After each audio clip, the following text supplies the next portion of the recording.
GeM TV நேயர்களுக்கு அன்பான வணக்கம். அதிகாரம் 121 நினைந்தவர் புலம்பல். 1205வது குறட்பாவை பற்றி நாம் இப்பொழுது சிந்திக்க இருக்கின்றோம். தம் நெஞ்சத்து எம்மை கடிகொண்டார் நானார்கொள் எம் நெஞ்சத்து ஓவாவரல். தம் நெஞ்சத்து எம்மை கடிகொண்டார் நானார்கொள் எம் நெஞ்சத்து ஓவாவரல். தம் நெஞ்சத்து என்னை கடிகொண்டார் நானார்கொள் எம் நெஞ்சத்து ஓவாவரல். அநியாயம், நேர்மையே இல்லை, வெட்கமில்லை. என்னை அவர் மனதில் வைத்துக் கொள்ளவே இல்லை. நான் அவரை என் மனதில் வைத்துக் கொண்டு இருக்கிறேன், நினைத்து கொண்டே இருக்கிறேன். என்னடா இவ்வளவு நாள் பழகினோமே, இவ்வளவு இன்பத்தை நாம் அடைந்தோமே, உடல் உறவின் போது பேசுகின்ற அந்த பேச்சிலே ஒரு இனிமை, அந்த இனிமை மனதுக்கு இன்பமாக இருந்தது. அவள் கொடுத்த உடல் உறவு இன்பம் அவ்வளவு இன்பமாக இருந்தது. பெற்ற பிள்ளைகள் அருமையான குழந்தைகளை பெற்றுக் கொடுத்திருக்கிறாள். அந்த குழந்தைகளை பார்த்து பார்த்து இன்பம் அடைந்தேன். இதற்கெல்லாம் காரணம் அவள்தானே. அவள்தானே அந்த இன்பங்களை எல்லாம் கொடுத்தாள். குழந்தை இன்பத்தை கூட அவள் தானே கொடுத்தாள், மழலை இன்பம். இன்னைக்கு குழந்தைகள் கொஞ்சுவதை பார்த்து ரசிக்கிறேன் என்றால் அந்த குழந்தை கொடுத்தது அவள்தானே. எவ்வளவு இன்பம்! கண்ணால் பார்த்தது முதல் கொண்டு இன்று வரை இன்பத்தை வாரி கொடுத்து கொண்டே இருக்கிறாளே. நாம் அவளைப் போலவே இன்பத்தை அவளுக்கு தொடர்ந்து கொடுக்கிறோமா? இல்லை, விட்டு பிரிந்து சென்று விட்டோம். இத்தனை மாதங்கள் ஆகிறது. தம் நெஞ்சத்து எம்மை கடிகொண்டார், நினைக்கவே இல்லை. அவருடைய நெஞ்சத்திலே என்னை நினைத்து பார்க்கவே இல்லை. வெட்கமா இல்லை? நம்மை அவளுடைய நெஞ்சத்திலே வைத்து பாதுகாத்து கொண்டிருக்கிறாளே, நினைத்து கொண்டே இருக்கிறாளே, நம்மை பற்றி கவலைப்பட்டு கொண்டிருக்கிறாளே. எப்பொழுது வருவாரோ, எப்பொழுது இன்பத்தை தருவாரோ என்று அவள் எண்ணிக்கொண்டே இருக்கிறாளே. நாம் அதை போல இல்லையே என்று நினைத்து வெட்கப்பட வேண்டாம். நீ செய்கிற செயலுக்கு நீ வெட்கப்பட வேண்டாம். இது தவறில்லை. தவறு செய்த எந்த ஒருவனும் வருத்தப்பட வேண்டும், வெட்கி தலைகுனிய வேண்டும், நாணம் அடைய வேண்டும். உண்மையான மனிதன் என்றால் நாணம் இருக்க வேண்டும். ஆண்களுக்கும் நாணம் வேண்டும், பெண்களுக்கும் நாணம் வேண்டும். எப்பொழுதெல்லாம் நாம் தவறு செய்கிறோமோ அந்த தவறு என்று தெரிந்த பிறகு அதற்காக நாம் வெட்கப்பட வேண்டும். ஆணாக இருந்தாலும் சரி, பெண்ணாக இருந்தாலும் சரி, ஒரு தவறு செய்து விட்டால், அது எல்லோருக்கும் தெரிந்து விட்டால் அதற்காக நாம் நாணப்பட வேண்டும், வெட்கப்பட வேண்டும்.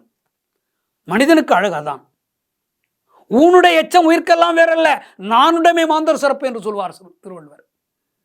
நாணம்தான் இந்த உடம்பு, தோல் இருக்கிறது, சதை இருக்கிறது, எலும்பு இருக்கிறது, சாப்பிடுகிறோம், தூங்குகிறோம், அதெல்லாம் வாழ்க்கை அல்ல.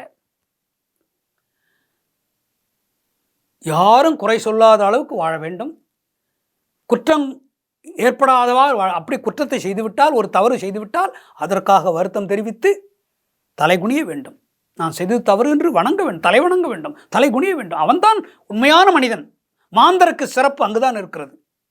அது ஆணாக இருந்தாலும் சரி, பெண்ணாக இருந்தாலும் சரி, ஆணை தவறு செய்தாலும், பெண்ணை தவறு செய்தாலும், தலைவி தவறு செய்தாலும், கணவன் தவறு செய்தாலும், செய்த தவறு என்று ஒப்புக்கொண்டு அதற்காக வருத்தப்பட்டு நாணப்பட வேண்டும், வெட்கப்பட வேண்டும். உண்மையான மாந்தர், சிறந்த மாந்தர் என்று திருவள்ளுவர் சொல்லுகின்றார். சிறந்த மாந்தர், சிறந்த மனிதர்கள் அவர்கள்தான். இப்படி தம் நெஞ்சத்து எம்மை கடிகொண்டார், நினைக்கவே இல்லாமல் இருக்கிறார். என்னை தம்முடைய நெஞ்சத்தில் நினைக்கவே இல்லை. இப்படிப்பட்டவர் வெட்கப்பட வேண்டாமா? ஏன் வெட்கப்படவில்லை? என்னை பற்றி நினைக்கவில்லை என்பது வெட்கப்படத்தக்க ஒன்று, நாணப்படத்தக்க ஒன்று, தலைகுனிவை தரக்கூடிய ஒரு செயல் இது அவர் செய்வது. அதற்காக அவர் தலைகுனிய வேண்டும். நான் நினைக்கிறேன், அவர் நினைக்கவில்லை. எப்படி அவர் எனக்கு தலைவராக முடியும்? நான் என்ன நினைக்கிறேனோ அவர் நினைக்க வேண்டும். நான் எவ்வளோ இன்பத்தை கொடுக்கிறேனோ அவர் இன்பத்தை அவ்வளோ கொடுக்கிறார். நான் எவ்வளோ காதலாக இருக்கிறேனோ, அன்புடையவராக இருக்கிறேனோ, அதே போல் அவரும் அன்புடையவராக இருக்க வேண்டும். அதுதானே சிறப்பு. காதல் வாழ்வுக்கு அடையாளம் அதுதானே. உண்மையான கணவன் மனைவிக்கு அடையாளம் என்ன? இவரும் அன்பு செய்ய வேண்டும், அவளும் அன்பு செய்ய வேண்டும். இல்லையே, பிரிந்து சென்றவர் அவர் வேலை பார்த்து கொண்டிருக்கிறார், என்னை கவனிக்கவில்லை. இது புலம்பல் தான், வேறொன்றுமில்லை. அவன் நினைத்து கொண்டுதான் இருப்பான். அந்த பிரிந்த சோகத்திலே தன்னைத்தானே நினைத்து கொண்டு புலம்புகிறாள். இந்த அதிகாரத்துக்கு பெயரே நினைந்து நினைந்து புலம்புகிறாள். ஆனால் நினைப்பதெல்லாம் உண்மை அல்ல. அவர் நினைக்கவில்லை என்று சொல்வது கூட தவறுதான். இவள் அப்படி கற்பனை செய்து கொண்டு தன்னைத்தானே அந்த பிரிவு துன்பத்தை தாங்க முடியாமல் இப்படியெல்லாம் உளறுகிறாள் தலைவி. காதல் இன்பம், காதல் உணர்வு அப்படித்தான் பேச வைக்கும். காதலை அவர் வாரி வழங்கிய இன்பத்தை மறக்க முடியாமல் புலம்பி புலம்பி அதையெல்லாம் நினைத்து நினைத்து புலம்பிக் கொண்டிருக்கிறாள். இந்த புலம்பல் எப்பொழுது நிற்கும்? அவர் வந்தால்தான் நிற்கும். ஆகையினாலே ஆண்கள் தவறு செய்கிறார்கள் என்று சொல்ல முடியாது. அந்த பிரிவு துன்பத்தை தாங்கிக் கொள்ள முடியாமல் சில பெண்கள் இப்படியெல்லாம் பேசுகிறார்கள். அது இயல்புதான், அப்படித்தான் இருக்க வேண்டும். உண்மையாக அவர் திட்டவில்லை, கணவனை காதலரை அப்படி திட்டவில்லை, உண்மையாக திட்டவில்லை.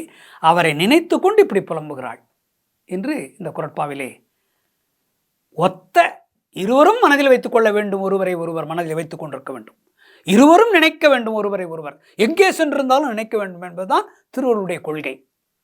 எந்த நாட்டுக்கு நீ சென்றிருந்தாலும் பிரிந்து சென்றிருந்தாலும் கூட நினைத்து கொண்டே இருக்க வேண்டும், பேசிக்கொண்டே இருக்க வேண்டும். ஃபோனிலாவது, ஃபோன் இப்பொழுதெல்லாம் கைபேசி வந்துவிட்டது, எப்பொழுதும் பேசிக்கொண்டே இருக்க வேண்டும், எந்த நேரம் பேச வேண்டும்.